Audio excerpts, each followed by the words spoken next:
많은 분들이 야 내가 들어오니까 빠지네 이런 분들 많으실 거예요. 역시 내가 주식을 하면 안 돼. 이렇게 뭐 이야기하시는 분들도 많으시고요. 밤잠 설치신 분들 많으실 거고 여러 가지 폭탄이 지금 좀 떨어진 상황인데 어떻게 하면 버텨낼 수 있을까요? 일단은 뭐 시시각각 바뀌는 상황까지 좀 정리를 한번 하고 볼까요? 예, 뭐 아시는 분 다 뭐 이제 뭐 전 인류가 다 아는 얘기지만 3일 전에 이제 이스라엘과 미국이 일단 이란을 이제 공습을 했죠. 그리고 공습의 목표가 뭘까? 그걸 한번 생각해 볼 필요가 있을 것 같아요. 왜냐하면 그 목표가 그래도 소기의 성과를 달성해야 작전이든 사태든 뭔가 종료가 될 기미가 보일 텐데 그 목표 자체가 만약에 좀 뭐 달성이 어려운 뭐 너무 큰 목표라든지 불분명하다 그러면 쉽게 이제 사태의 종료를 예단하기 어려울지도 모르잖아요. 현재 전문가 집단에서 분석하고 있는 뭐 나름의 목표라는 것들은 뭐 뻔하죠. 하나는 핵 제거고요. 뭐 근데 이제 그건 이미 핵시설 타격했는데 완벽한 제거를 이제 얘기하는 거죠. 두 번째는 일단 반미 노선을 그나마 경주하고 있는 하메네이 이 권부를 축출하는 거. 이게 이제 두 번째고 세 번째는 이제 그나마 이스라엘이 늘 생각하고 있는 게 핵만으로는 안 된다. 아예 이란이 중동 내에서 힘을 못 쓰게 해야 이제 이란 입장에서는 큰 위협이 제거되는 거. 저기 이스라엘 입장에서입니다. 이스라엘 입장에서는 큰 위협이 제거되는 건데 이란이 가지고 있는 한 2,500기 내외의 소위 말하는 이제 미사일들, 탄도 미사일들 이런 것들까지 이제 제거가 되고 해야 이제 좀 이빨 빠지는 호랑이가 된다. 뭐 이렇게 생각하는 거죠. 이 세 가지 목표가 일단 있지 않느냐 이렇게 예상을 하는데 그건 제가 볼 때는 중요한 분석 딱 맞는 분석 같지는 않고요. 그다음에 이제 뭐 미국의 국내 정치적 위기, 트럼프에게 주어진 위기지 않습니까? 뭐 앱스타인 문제, 또 관세 무역 판결, 아이스 단속을 통한 민심 위반, 뭐 이런 것들을 뭐 일단은 뭐 국내 정치용으로 풀기 위해서 이슈를 밖으로 돌리는 이벤트가 필요하지 않느냐, 뭐 이런 거 이게 이제 복합적으로 작용했다 이렇게 보는 거죠. 다 좋은데 어느 하나가 사실은 독립적으로 존재되어 있는 목표라고 보기는 어렵다는 거죠. 예를 들어서 핵시설 타격 저번에 한번 했는데 어디까지 또 타격해? 라는 거죠. 그다음에 이제 권부의 축출 자연스럽게 축출이 됩니까 그게? 지금 수십 년째 사실상 독재와 신정 체제를 갖고 왔는데 오늘 또 아들한테 물려준다는 얘기가 나와요. 그다음에 미사일 제거 거저 제거가 됩니까? 이 모든 게 사실은 물려서 대규모 그러니까 완벽한 협상을 통한 문제 해결이 아니고서는 뭐 대규모 군사 작전 말고는 달성되기 어려운 목표다라는 거죠. 사실상 그 나라의 항복 수준에 해당하는 정도가 되지 않으면 안 된다는 목표 아니겠습니까? 그래서 지금 사실 이 문제가 수렁으로 빠질 수밖에 없다는 지금 전망이 점점 힘을 얻고 있는 게 목표 자체가 전쟁을 통한 강압적인 그런 거 아니고서는 달성이 어려운 목표다. 일단 이렇게 생각해 볼 수가 있는 거죠. 그런데 이제 트럼프는 그러면 왜 달성 불가능한 목표임에도 불구하고 이 오판 내지는 섣부르게 이제 일을 저질렀느냐라고 했을 때 베네수엘라에서의 축출 작전이 트럼프 입장에서는 깔끔하게 성공됐다 이렇게 볼 수 있는 거죠. 군사 작전 뭐 실패 없이 정광석화처럼 들어가서 해냈고 그 다음에 권부를 교체하고 친미 정권으로 일단 세우고 하는 데까지는 일단 스무스하게 들어갔단 말이에요. 그리고 원하던 거 석유를 그냥 그대로 가져왔습니다. 그러니까 베네수엘라에서 작전에 대해서 이제 고취된 나머지 완승했지 사실. 완승이죠. 그러니까 이란도 뭐 폭격을 통해서 권부 없애고 그리고 이제 친미 정권 세우고 미사일 내놔라든지 뭐 어떤 식으로든 원하는 딜을 강제한다. 그럼 깔끔하다 이렇게 생각할 수도 있었는데 이란이 중요한 건 이란이 베네수엘라가 아니라는 거죠. 그렇죠. 그냥 죽지 않죠. 야당이 없습니다. 맡길 친미 정권이 없고요. 군부 그러니까 권부를 구성하고 있는 군, 뭐 행정, 뭐 종교계 할 거 없이 혁명 수비도 할 거 없이 모두가 사실은 수뇌부는 제거됐더라도 그냥 건재하다 이렇게 볼 수밖에 없는 상황이죠. 그러니까 축출을 통해서 친미 정권을 바로 세운다. 예를 들면 베네수엘라 같은 경우에는 제가 할게요 이러고 난데없이 네. 나온 사람도 있었고 아니 너 말고 쟤라고 해서 예, 바로 맡길 사람이 있었는데 지금 상황이 그렇지 않단 말이에요. 네. 예. 그게 이제 베네수엘라 모델에 대한 지나친 확신 때문에 이란 상황에 대해서 섣부르게 오판한 게 아닌가 이런 생각이 좀 듭니다. 이 말씀을 길게 드리는 이유는 이 문제의 본질이 과연 이 초단기, 여기서 말하는 초단기는 일주일 이내를 얘기하는 겁니다. 네. 초단기에 마무리될 수 있을 것인가, 아니면 단기라고 그래봐야 이제 한 달 또는 이제 뭐 지정학적 그쪽 분석을 통해서는 뭐 3달까지도 단기라고 봅니다만 네. 어쨌거나 한 달 내외에 단기까지 마무리될 수 있을 것이냐, 아니면 그야말로 중장기로 넘어가면서 지리멸렬하게 이제 계속 사안이 끌어지면서 전쟁이라는 게 사실 한번 시작되고 나면 우크라이나 때나 팔레스타인 때 보듯이 뭐 수년을 가는 지리한 분쟁 속으로 이제 그야말로 지옥문을 열고 들어갈 것이냐. 네. 이게 지금 이제 앞으로 시나리오의 핵심인데 네. 지금 초단기 마무리 시나리오는 어려워진 거 아니냐라는 분석입니다. 이제 이 얘기를 많이 드린 이유가 초단기에서 마무리될 수 있다라고 했을 때 미치는 경제적 파급과 네. 초단기가 어려워질 수 있다라고 봤을 때 미치는 경제적 파급력이 이거는 하늘 땅 차이기 때문에 이 얘기를 좀 많이 드려본 거예요. 정말 불확실하네요. 네. 그래서 지금 상황에서는 이란의 대응이 어떤가를 봤을 때 일단은 군부, 혁명수비대 등등등에서는 뭐 아직 건재한 모습을 일단은 보이고 있고요. 네. 일단은요. 그다음에 뭐 대규모 민심 위반이라든지 네. 뭐 폭동이라든지 뭐 군중 봉기라든지 이런 건 지금 일어나지 않고 있단 말이에요.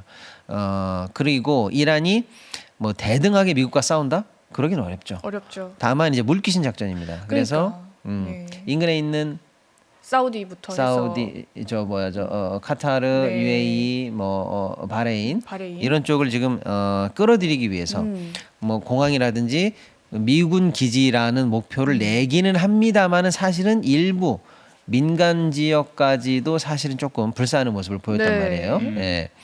그러면서 이제 이란이 이 방사형으로 문제를 키우고 있는 중이죠. 그렇죠. 예, 더 넓게. 네.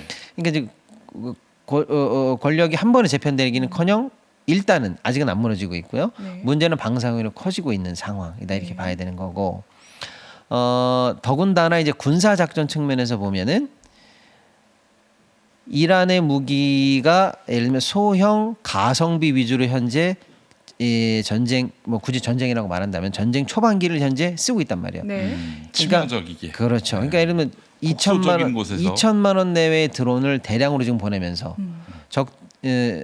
이란 입장에서 상대국들은 방공망을 통해서 요격을 하기 위해서는 수억에서 수십억짜리 미사일을 계속 쏴야 되는 상황. 네. 그러니까 상대편의 이 방공망을 유지하기 위해서 계속 천문학적인 돈과 무기를 쓰게 만들어 가지고 네. 초기에 사실은 지리멸렬하게 전장을 끌어낸 다음에 방공망이라든지 상대의 대응력이 어느 정도 무뎌진 이후에 그때 이제 이란의 초음속 미사일이라든지 탄도 미사일 같은 것들을 통해서 전장의 후반기에 예를 들면 뭐 어떤 치명적인 어택이 가능한 상황 이런 정도의 지금 현재 뭐랄까요 좀 장기전을 대비한 지금 전쟁의 양상을 보여내고 있단 말이에요. 네. 이게 이제 미국이 생각 못한 시나리오죠. 그러니까요. 생각 못했거나 또는 생각하기 가장 싫어하는 끔찍한 시나리오죠. 보는 우리도 너무 지금 끔찍하고 있잖아요. 그래서 지금 한간에 나오는 보도에 따르면 네. 카타르 같은 경우는 초기 방공망 방공 대응을 하느라고 주요 미사일의 상당 부분을 이미 소진한 거 아니냐라는 얘기가 나오고 있는 거죠. 예. 그러니까 초단기 시나리오, 그러니까 이런 여론 분석을 말씀드리는 이유는 초단기 시나리오가 사실상 어려워지고 있는 거 아니냐라고 일단 우리가 보자 이거죠. 일단은 네. 다수설적 입장에서 봤을 때 지금 오늘이 4일째인데 그러면 적어도 앞으로 3, 4일 길어봐야 뭐 열흘이라고 본다면 5일 내에 네. 사태가 어느 식으로든 종결될 가능성이 있어 보이느냐? 제가 볼 때는 지금 봐서는 없다는 거죠. 그러니까요. 예를 들어서 이제 미국이나 이란, 이스라엘이 정말 국제사회의 맹 비난에도 불구하고 괴멸적인 폭격을 가해가지고 그야말로 이제 전면전 수준으로 끝장을 낸다라는 이런 일이 아니고서는 지금 상황에서는 초단기가 어렵다. 일단은 지정학적이는 정치 외교적으로는 일단 그렇게 봐야 될 것 같습니다. 그렇게 놓고 보니까 이제 경제 문제가 심각해지는 거죠. 그러니까요. 자, 그래서 지금까지 벌어졌던 경제 상황에 대한 이 해설을 조금 이제 맥을 짚어 드린다면 네. 초반 2, 3일은 초반 2일은 다행히 주말이었어요. 전 세계가. 예, 그래서 일단 그 전쟁의 위기를 이틀은 묵히고 받았습니다. 그러니까 토요일에 시작이 됐으니. 네. 네. 그래서 일단 월요일에 전 세계 경제가 어떻게 반응했냐면 네. 미국이 일단 오히려 나스닥과 S&P가 올랐어요. 첫날은 올랐단 말이에요. 그리고 아시아 증시도 1%대의 약보합선에서 마감했습니다. 아, 그랬군요. 맞죠? 예. 그리고 달러 인덱스도 이 정도밖에 안 올랐어요. 95, 96에서 출발해서 97, 98선에서 마감하는 정도로 네. 보여졌고요. 채권 관련해서는 조금 아무튼 뭐 대충 그다음에 비트코인이 빠지다가 네. V자 반등을 통해서 69,000까지 올라갔어요. 지금 첫날 얘기하는 겁니다. 네. 그다음에 금도 생각보다 잔잔했어요. 예, 조금 생각보다는 올랐다. 조금 정도. 네. 그러니까 이 첫날 반응은 그런데 유가는 6%가 올랐죠. 그리고 첫날 이게 이번 주 첫날 얘기하는 거예요. 카타르 유전 하나가 멈췄습니다. 공격을 치명적인 상은 아니지만 어쨌거나 네. 유전 하나가 가스전 유전이 하나 네. 멈췄어요. 그래서 유가는 6%가 올랐지만 가스는 50%가 올랐어요. 첫날. 예. 가스가 많이 올랐군요. 예, 요게 첫날 벌어졌던 양태예요. 그리고 채권이 미국 채권이 10년물이 8bp가 올랐어요. 그러면서 4%를 넘어가 버렸습니다. 네. 요게 첫날 벌어졌던 일이에요. 요거를 그러면 어떻게 해석해야 되냐? 이 첫날 벌어졌던 양상을 첫날은 유가는 확실히 올랐죠. 네. 가스가 확실히 50%가 올랐어요. 네, 많이 올랐죠. 이거는 생각할 수 있는 리스크가 아니라 벌어진 참상이에요. 네. 이미 벌어진 거예요. 에너지의 위기는 왔다 이렇게 네. 보는 거예요. 결과값. 그리고 호르무즈 해협을 아무도 통과 못했습니다. 네. 이란이 협박을 했거든요. 네. 단 한 척의 배도 통과할 수 없다. 네. 한 방울의 기름도 못 나간다. 한 네. 방울의 기름도 못 나가고 나가려고 하는 것들은 다 불태워버리겠다 이렇게 얘기했거든요. 그래서 사실상 유가, 가스, 그다음에 호르무즈 해협을 통과해야 되는 주요 선박들이 봉쇄로 인한 에너지 문제는 첫날 확인됐다고 봐야 돼요. 네. 에너지 문제는. 네. 자, 그런데 이 에너지 문제가 금융시장이나 자본시장이나 경제계로 첫날은 넘어가지 않았어요. 네. 첫날 증시 같은 것들을 세계적으로 볼 때 말이죠. 자, 그리고 그 첫날 우리는 휴장이었어요. 맞아요. 대체 휴일이었기 때문에. 예. 그래서 첫날 영향은 종합적으로 어떻게 보냐. 에너지발은 현실화됐다. 네. 그리고 자본시장이나 이쪽으로는 전이되지 않는 제한적 리스크다. 제한적 리스크. 요게 첫날의 양상이었어요. 네. 그리고 나서 사태가 이 상황에서 축소되느냐 안 되느냐의 갈림길에 서 있었는데 점점 더 복잡 미묘해진다라고 판단한 것 같아요. 정세가. 네. 그래서 이제 어제죠. 네. 이튿날부터 제가 볼 때는 상황이 매우 급속히 악화된다. 이렇게 좀 봐야 될 것 같아요. 어제부터는 나스닥도 사실은 이제 약보합 밑으로 빠진다. 이렇게 좀 봐야 될 것 같고요. 네. 예. 그리고 아시아 증시도 특히 어제 얘기하는 겁니다. 네. 어제 3%대 첫날은 1%대 하락이었는데 어제는 3%대 하락을 보여냈고요. 네. 문제는 우리 시장이 그러니까요. 하루 쉬었잖아요. 예. 하루 쉰 거를 이제 상황이 안 좋은 상황에서 시작됐기 때문에 아시아 증시가 맞는 것을 이제 2배로 맞는다 정도까지는 그래서 변동성이 타 시장보다는 뭐 백반양보해서 2배 정도까지는 감안할 수 있다라고 하면 5%나 뭐 많이는 그 내외 정도의 하락까지는 예상은 할 수 있었는데 네. 실제로 뚜껑을 열어보니 우리나라 시장이 뭐 삼성전자 같은 경우 거의 10%, 네. 그다음에 중간에 이제 매도 사이드카가 나올 정도로 해서 그렇죠. 사실은 대폭락을 맞았다. 그래서 452 포인트가 빠지면서 네. 말 그대로 사상 최악의 수준의 하루를 맞았다. 이렇게 볼 수가 있겠습니다. 그럼 우리 시장은 왜 특별히 더 맞았느냐? 네. 어제 기준으로 말씀드릴 때 작년에 가장 높은 수익률을 기록한 시장이 우리나라예요. 세계 네. 1등이고요. 올해 1월부터 말까지도 역시 그러니까 올해 초부터 2월 말까지도 세계 1등이에요. 상승률이. 예. 네. 그러니까 전 세계에서 뭔가 상황이 위기다. 또는 지금이야말로 차익 실현을 하고 정중동으로 홀딩할 때다라고 하면 가장 먼저 돈을 빼야 되는 시장이 우리 시장. 우리 시장이에요. 우리 오를 만큼 올랐다. 예. 아니, 그 정도 없었어. 외국인들의 네. 매도가 그렇습니다. 이어지는 이유가 그러니까 이익 실현, 차익 실현의 제1 후보지가 우리 시장이었기 때문에 내버려둬도 이 전쟁 국면에서 사실은 매도 물량이 쏟아질 수밖에 없는 구조적인 문제 하나. 그다음 둘째는 이렇게 어마어마하게 상승으로 올라올 동안 변변한 조정은 사실 없었습니다. 없었죠. 네. 그렇기 때문에 언제든 조정이 생긴다면 조정의 명분만 생긴다면 조정이 이 가능한 사실 또 그라운드가 있었다는 거예요. 근데 이제 전쟁이라고 하는 명분이 생기니까 울고 싶은 김에 뺨 맞았다고 예를 들어서 그래서 사실은 이제 차익 실현 매물 플러스 조정에 대한 이제 본격적인 조정장 돌입. 네.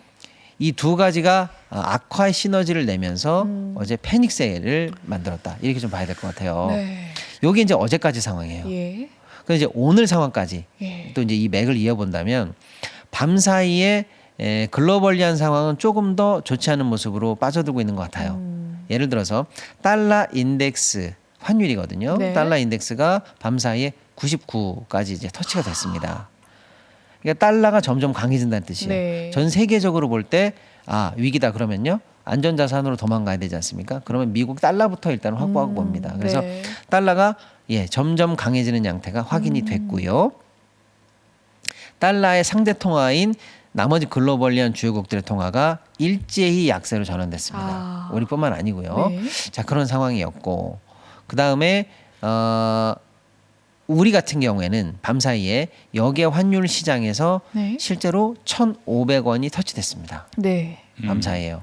1,500원은 글로벌 금융위기 이래로 처음이에요. 2009년 이래로 처음입니다. 1,500원이 실제로 터치된 거는요. 그러니까 지금 환 관련해서 일단 위기 사이렌이 일단 하나는 들어왔다 이렇게 봐야 되겠어요. 네. 자, 두 번째로 채권이에요. 채권은 이렇게 봐야 됩니다. 유가와 연동이 돼 있다 이렇게 보시면 돼요. 지금 유가가 또 계속 오르고는 있습니다. 네. 근데 유가가 오르고 가스가 오르면 해당 수입을 해야 되는 그 주요국들은 수입 물가가 부담이 되죠. 그렇죠. 올라갑니다. 물가가 올라가요. 예. 그럼 물가가 올라가면 금리를 못 내려요. 네. 물가가 위험하면 인플레가 생기지 않습니까? 그렇죠. 그럼 인플레를 잡아야 되니까 금리를 올려야 됩니다. 아하. 그럼 금리가 올릴 거라고 예상을 하면 채권 수익률은 올라가요. 네. 채권 금리가 올라가는 거죠. 채권 값이 떨어지는 거예요. 그래서 미국도 채권 금리가 올라갔고 네. 일본도 올라갔고요. 우리나라도 어제 우리나라는 기록적인 채권금 발작이 벌어졌어요. 얼마나 올랐죠? 뭐 3년, 2년물, 5년물, 10년물, 30년물 가릴 거 없이 이렇게 무차별적으로 올라간 적은 3% 없는데요. 넘게 오른 건가요? 네.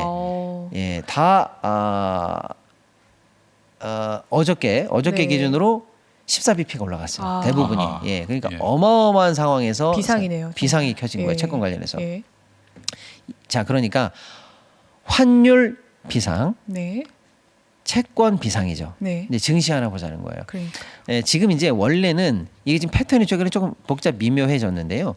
미국 증시가 오케이 좋아, 그럼 우리도 괜찮겠네 이렇게 사실은 미국의 상황을 하루 먼저 보고 밤사이 보고 원래는 우리 증시가 반영되는 네. 효과였는데 지금은 조금 다른 국면으로 펼쳐지고 있는 국면이 있어요. 삼성이 어제 빠졌어? 하이닉스가 그렇게 빠졌어? 그럼 미국 너도 빠져야지라고 해서 우리가 빠지고 밤에 미국에 영향을 주고. 저희가 선반영을 하는 예. 그리고 상황이군요.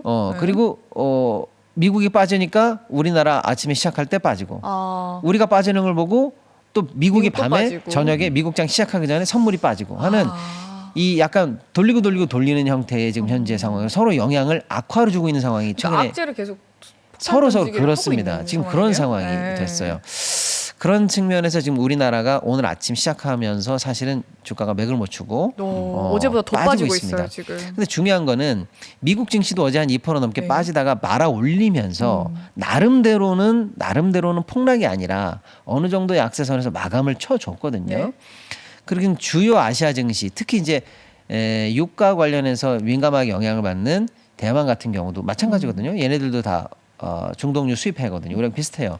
근데 이쪽도 지금 거의 1% 정도밖에 안 빠지고 있거든요. 근데 지금 우리가 5%, 6%. 제가 들어오기 전까지만 해도 아침에는 한때 코스피가 거의 8, 9. 지금 8%. 네, 8%. 네, 뭐 코스닥 좀 심할 9%. 때는 10%까지 지금 빠진 상황이거든요. 네. 이거는 조금 문제가 있는 상황인 것 같아요. 그래서 지금까지 벌어졌던 상황을 대체적으로 정리해 보면 단기전으로 마감되지 않을 것 같다는 두려움이 전 세계를 휩쓸고 있다. 그로 인한 영향을 이제 전 세계가 받는 중이다. 네. 그 중에서 우리나라가 유난히 그렇죠. 그런데 증시, 채권, 환율이라고 하는 트리플